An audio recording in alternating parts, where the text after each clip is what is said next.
Shalom. All praises to Yahweh, Ba'ashem Yahweh Shai, Ba'ashem Harakakadash. Double honors to the apostles and elders of Great Millstone that rule well. Shalom to all the brothers doing the work of sincerity and truth. Got this article on botpopuli.net. Um, looking up this Davos fourth industrial revolution thing, because they mentioned it there, and it's funny because they mention a lot of things about what they're looking to do with technology and how they're kind of paving the way, because you got the not even the situation, you've got the development of what's it called, Neuralink, where they're saying, he was saying it for last year. Elon Musk was saying for last year that by the end of 2021, they'll be doing trials, but now he's saying, and by the end of 2022, they'll be doing human trials. So you've got that developing. You've got a few other things. So a few things. It's like with, as far as with implants, they said there was like spinal implants. Said there was something about pacemaker as well, where it's going to be a slightly smarter pacemaker.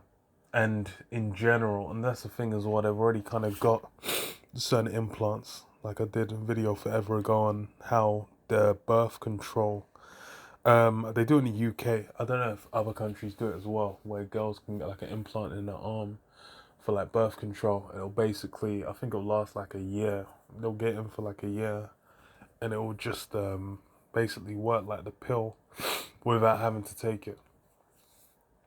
So they've basically got like a lot of tech that kind of people are used to putting in their body. Like I said, pacemakers as well. So it's making everything smart, which is something they mentioned in this, and then having it all interface, all deal with Internet of Things, and then 5G links in with that as well. So it says Davos 2022 and the fourth industrial revolution. So it says not very long ago, the World Economic Forum released a promotional video that immediately went viral, triggering intricate Reddit conspiracy theories, extensive YouTube commentary, and an all-round internet backlash. This eventually led to clarifications and backtracking on the organization's part. The cause, largely one of the first frames in the video, which boldly proclaimed, "In 2030, you will own nothing and you'll be happy." And that quote is legendary, because hey, that's where they're going. You had it happen with cars here in the UK, and I think it was somewhere else. I think one of the Scandinavian countries, where they're kind of basically trying to lean towards not owning. Like for now, they're doing it where it's what's it called? Electric cars. Basically saying in the UK, I think they backtracked on it a bit because of the uproar, but it was basically saying if you don't have an electric car, well, no, if you're driving a gas or diesel car, or a car that's a certain amount of age, like maybe it was 15 years or something, then you have to pay like 200. It was like a certain amount of money a month to drive around in London, on top of ultra low emission zones, on top of what's it called, a congestion charge. And both of those have done been expanded in the past. So it's just a money funnel, man. Just funneling money out of people. Um, but it says, in seeking to imagine a brave new world eschewing ownership, the creators, it seems, were comically oblivious to the pushback such a projection may invoke in popular sentiment, not least from its resemblance to the words of dystopian literature. Yeah, which that because that's where they're looking to go. um, so I'll skip down a bit because there's a lot in here, and that's just kind of preamble. So that says the narrative around the fourth industrial revolution as a panacea for contemporary development problems, and as the driving force of the nature of the future economy, has been one of the central pillars of Klaus Schwab founder and executive chairman of the WEF and the WEF's vision in recent years. This was more than evident in the Davos Summit virtual State of the World sessions that concluded this past week. For all its avowed allegiance to progressive values, this narrative has served as a dangerous vehicle for the consolidation of corporate power. And it continues to hold sway in the larger conversations, shaping the trajectory of our digital future. Thus, it's crucial that its most recent manifestations be unpacked and critiqued. Yeah, so like she said it's like all the things that have been speaking about, that's what you've been seeing come to fruition. So it says from inclusion to cooperation, WEF's shift in rhetoric of status quo. So it says the recently formed Edison Alliance, a multi-stakeholder coalition that ostensibly works towards mobilizing a global. Wait, I might need to skip down. Okay, let me skip down because it's just hella details, but it's the meat is really here. So it says since the World Summit on Information Society, was it this? Yeah, this one. The rhetoric of digital inclusion has been used to give big tech firms not only the power to normalize connectivity as a market good, but also directly influence policies in the global south.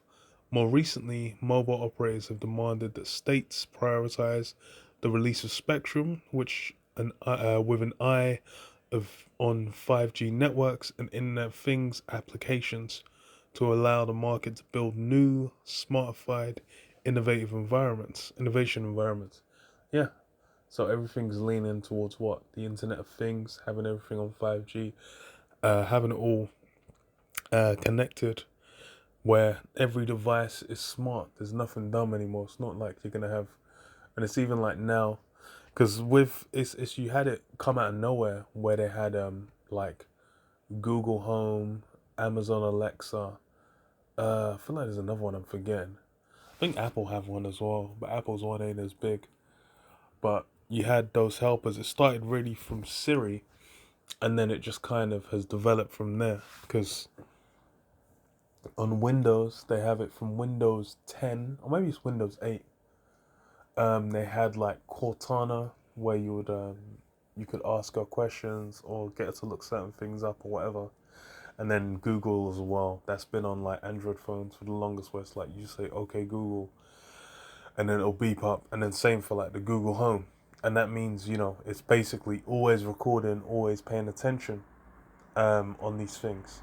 And I believe they might have said, or it might have been exposed in like Project Veritas or something, that certain keywords might trigger it to be recorded for a certain period of time and whatnot. But these things are essentially where everything's going, to where it's like, because now I've got a new TV like last year, and the TV I had before, I had a 10-year-old TV, had that thing for fucking ages, and it was like when before smart TVs had even come up. So it kind of had functions. It's like it had YouTube on it. It didn't even have like the new one you get on TVs now. It had the old YouTube version on it, and like certain things online, but it didn't even have Wi-Fi. You'd have to connect like a cable to actually get internet on it. So now, having moved on to this new one, it's smart. So it's like on the menu, the first thing they ask when you go in is, okay, internet connection, and then saying like, oh, do you have to accept terms and conditions for all these different apps. It's got Netflix, Amazon, Freeview. It's got all forms of digital content on there, to where you can just kind of have it interact with that, and all wide variety of settings and ways, and it's connected to the internet as well. It's like those times I come home and the thing's just like, oh, it's just download the update. Do you want to install the update? and shit like that. And I'm like, fucking hell, this shit. Bro, I grew up when a TV was just a fucking box, man. That got like you stick an aerial in it, and then you put the aerial on the window, and you fuck around with some of the little aerial bits, the metal bits that come off to try and get a signal. So it's kind of wild, but it shows how everything's going smart. Because the same, it's gonna be like that with your fridge, with your cooker. It's like for cookers for a while, they've had all different kinds of programs. But then what? They even that's why they even had. I remember they had Amazon did it as well with product ordering to where you would have. They did it for a few years, but I think they kind of switched it. Maybe they still do it, but I wouldn't think so. But they used to have like buttons that you could buy to place in your house, and then it would basically be like you would put one for like whatever washing up liquid, or tablets, washing tablets, or cereal, or rice, or like basic like standard foods, or cleaning things, or whatever, something that you should use regularly and need replaced. Then it would be like you could just press the button, and then it would send an order to Amazon for that to be delivered and to come. So now they're making like fridges and whatnot where you can have it set so that when it will like have a camera going inside the fridge, then it's like if you have milk in there, and it's like if the milk gets too low, then it'll order something. If you have eggs and the eggs get too low, it'll order something. Like those kinds of things are being developed, and that's basically becoming the normal, the standard. Because it's like from when it was a smartphone, then they're like, yo, they can connect everything to it. Then everything's bouncing off everything. It's all connected, and then it's all part of the same system. It can all be utilized in the same way. All the information can be applied in the same way. You know, people can be all the information can be applied in the same way. It's like everything's gonna be connected. There's no way you're gonna be able to escape. And it's like even if you're off the grid, these things will still interface. It's like when I was cycling, and then there was using was it Google Maps to locate somewhere, and I think I had my Wi-Fi off from work or something. I can't remember. Then it said, "Oh yeah, turn on Wi-Fi to get higher accuracy." Because why? Even if you're not connected to a network, just by going past like Wi-Fi routers that are set up in certain places, people's houses, on certain connections, they're then going to be able to locate you, locate where you are better based on locating you through all these things. All these things are communicating to one another, and that's how everything's being set up going forward. And that's what these guys are talking about. These guys are saying, yo, you need to be having that in anything you develop. That's the blueprint you need to be thinking about it going forward. Whatever space you're in, everything needs to be able to communicate with each other. Everything needs to be connected. It's all going to be in that Internet Things 5G system. And then they have things like the metaverse as well, where it's layering over reality. Because that's more or less what Esau's trying to do, layer over reality his a system, a means by which he can control and adjust it, and be the god of that realm through his technological means. So it says simultaneously, the ideas of digital public goods and digital public infrastructures are gaining currency as critical to the future of digital inclusion. Yeah, well, it sounds like NFTs and cryptocurrencies basically, which they are picking up. It's like this article I had, like YouTube's getting into NFTs. Who else as well? Twitter's doing it. There was another one as well. I can't even remember the fucking website, but it's like all over the internet, more or less. It's become something that hella people are getting into, and it's getting so popular. People are making so much money off it, to where it's alluring. People are hearing like, oh, NFTs, thinking money, they're thinking future, progress, blah blah blah, and you got people kind of kicking up a fuss, but it's getting picked up by so many big companies. It's just like, okay, well, to what extent is this, is it going to push through to?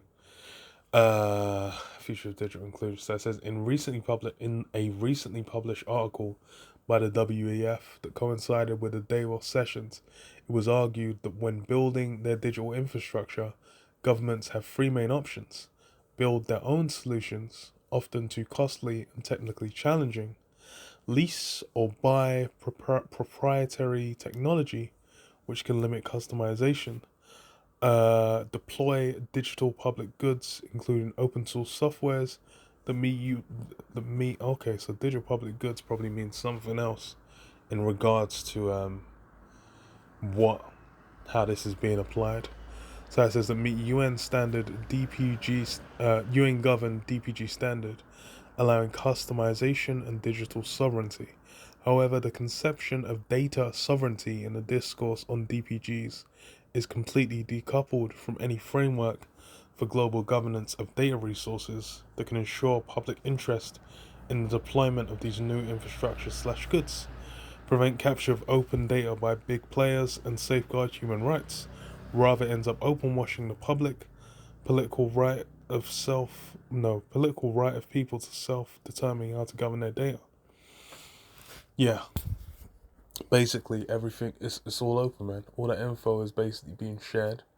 Whatever everyone's doing, these things are just gonna. It's kind of like with CCTV, where it's like in name of security or name of whatever, just like okay, this site is gonna function now. We're then gonna have to just be like everyone's right to privacy, right to whatever, is gonna be thrown in the bin. And hey, that's how it's gonna be with these digital things. It's like if everything's communicating, it's like okay, you see your phone, you've got your phone, whatever your MAC address of your phone is being communicated whilst you're walking down the street to all these different Wi-Fi routers, public Wi-Fi routers, public like O2 Wi-Fi and Virgin Media Wi-Fi and all these different things, and they're basically getting information of okay, so you in this area, and they can then do with that information what they will. Police can ask them for it, and they can say, oh well, you it connected with this at this time. and that's all these systems, all these webs, all these nets that being produced by ESOL. What's the where's it looking to be utilized? How's it going to be used? And it's straight going into the mark, man. That Karagma. That's why it's all there, and that's why they're talking about it. So it says the WEF article also points to the United Nations Development Program and modular open source identity platforms initiatives to build and use DPIs and DPGs through digital cooperation, yet another term with dubious content. Cooperation for the exchange of digital solutions without an international framework for democratic data governance only legitimizes big tech firms as saviors of developing countries. Yeah, so basically it's like all of them are going to be communicating and sharing, and that's the thing is like this is what was being done for the longest, and people even now still, because like in the EU they passed a law where it's basically every site you have to be able to reject like all the them basically tracking information on like what you're reading, what you're clicking through, any details they can get about your age, your name, what country of origin you're in, all these different things, which could be tied to a profile. Because you might just think like, okay, well, I'm just going to this website. Meanwhile, because there's like a comment section where it logs into your Facebook or something, or you basically clicked in from Google, and then Google have a tracking, some form of detail of tracking, like okay, this IP or this whatever is coming from here. Then there's a Google ad on the website that you go to, which is like, oh, okay, so this is this, and then they link all your data to that, and then Google will be telling the people getting the ads, okay, this amount of people within this age range are getting it. It's all communicating through, and it's like before those laws were put through, and that's why it's like other countries as well. It's like some American news sites you'll try and get through without a VPN from the EU, and then they'll just say, okay, yeah, no, we're not going to the EU because we can't be bothered to basically comply with all the rules because they added all that. But that's how these things are built to work, where they just communicate all that information and share it to their benefit, to then be able to tailor things and be able to kind of know and be like, okay, this is what appeals to these demographics. And that's how all these things are developing. It's knowing people, knowing how they behave, and basically being able to get them to comply.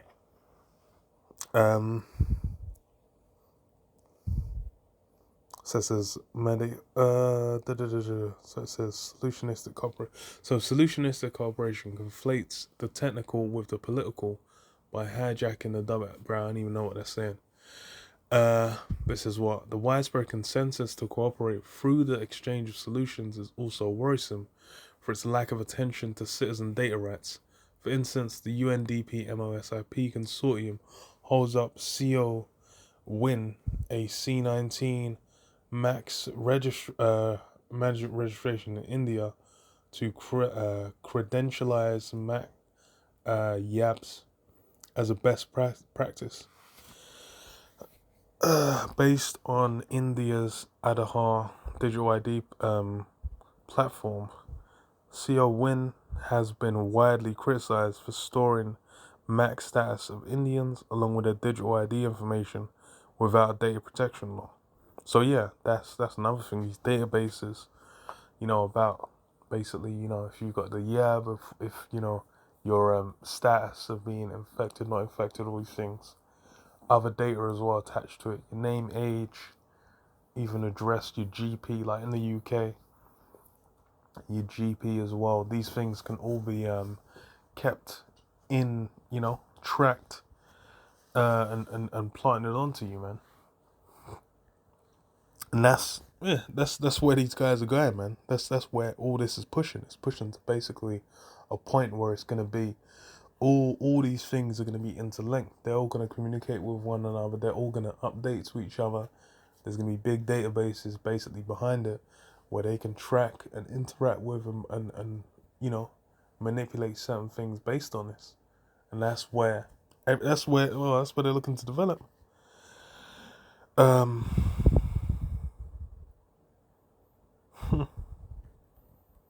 Because yeah, that's the key thing. The buzzwords, man.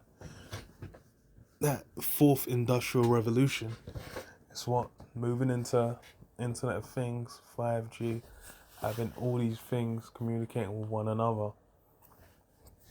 You already know where it's going and what's looking to be attained through it. So it says Psalm 64:1. It says, "Hear my voice, O Most High, my prayer. Preserve my life from fear of the enemy. Hide me from the secret counsel of the wicked, from the insurrection of the workers of iniquity, who whet their tongue like a sword and bend their bows to shoot their arrows, even better words." Yeah, and that's who's working. These guys in the shadows, these elites, these guys come from certain banking families. They have basically been working together in the shadows. And these guys, they're pushing forward plans.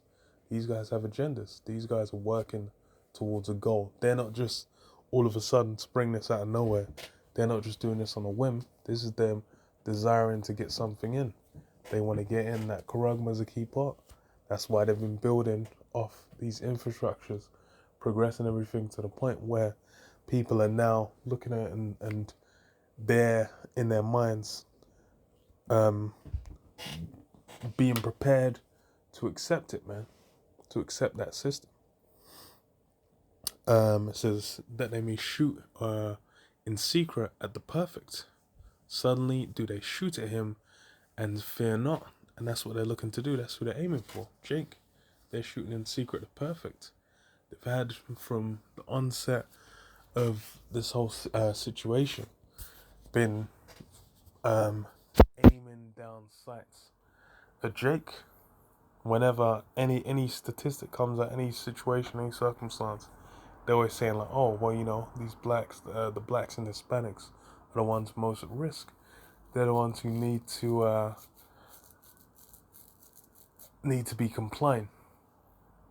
And then over here in the UK as well, they'll say like, oh, the blacks, those ethnic minorities is a term they use over here. They'll say, oh, ethnic minorities are skeptical of blah blah blah. And this is the thing is, it's perfectly good reason to be skeptical. And there's perfectly good reason to not even be looking at this whole program they're pushing out over here. It's Yab and whatnot. But these things are what? It's basically, especially with like media, social media, and traditional media as well. They've been pushing a mindset to where you have to be compliant, you have to be complicit, you have to be in agreement, or everyone's going to be looking to ostracize you. Everyone's going to be looking at you funny. They're going to be telling you, blah, saying like, wait, why aren't you doing X, Y, Z? And it's why they're doing it basically because it's creating a mindset of having everyone in the same boat, man. Everyone compliant, everyone down. And then it basically makes it justifiable as well for any form of action to be taken, for the sake of safety, they'll say, or the greater good. Then it's like, yo, everyone else is complying with it. What's wrong with you guys? You guys need to get down with the program. Because where's it going? Well, it's going towards this. Revelation 13 and 16, it says what? And he causeth all, both small and great, rich and poor, free and bond, to receive a mark in their right hands or in their foreheads. So from all levels, rich and poor, free and bond, small and great, man. All different levels and layers. And that's really for all these people that outside of those elite ranks of those families that are on the inside.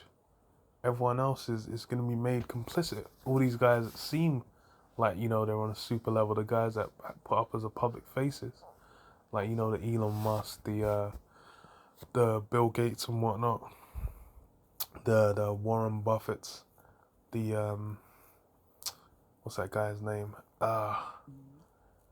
It's on the tip of my tongue. Not Chrome.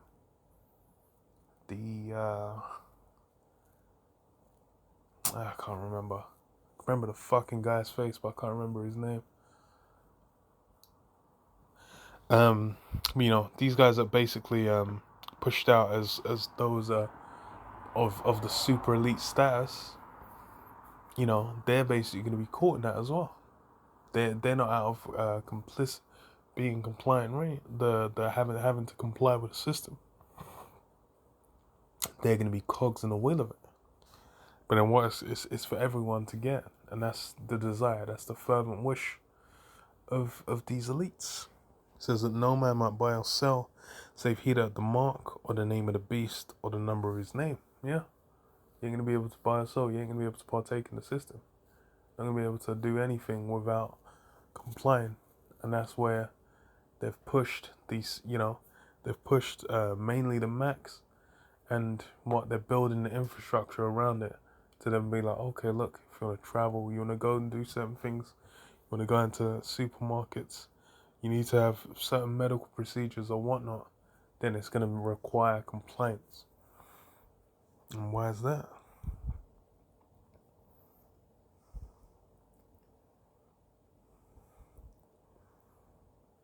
Because why? Ezekiel 28:2, it says, Son of man, say unto the prince of Tyrus, thus saith the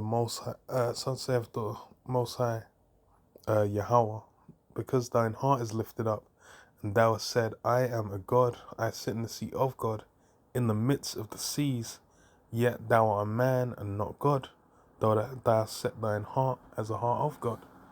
Yeah, it's basically about these elites having what they call a God complex. These guys think they can do the job of the Most High better than the Most High. They think they're the ones who are going to be in charge. They're going to be able to run it. They're going to be able to do things to where the what do you call it? They're going to have the world running perfectly underneath them. But they are what? They are the wicked made for the day of evil.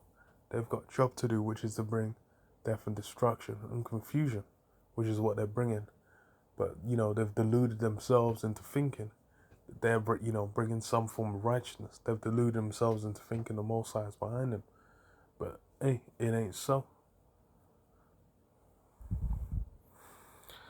But yeah, I'll leave it there. Oh, praises the Yahweh, Hashem Yahshua, Hashem Harakakadash. Double honors to the apostles and elders of Great Millstone, the Royal Well. Shalom.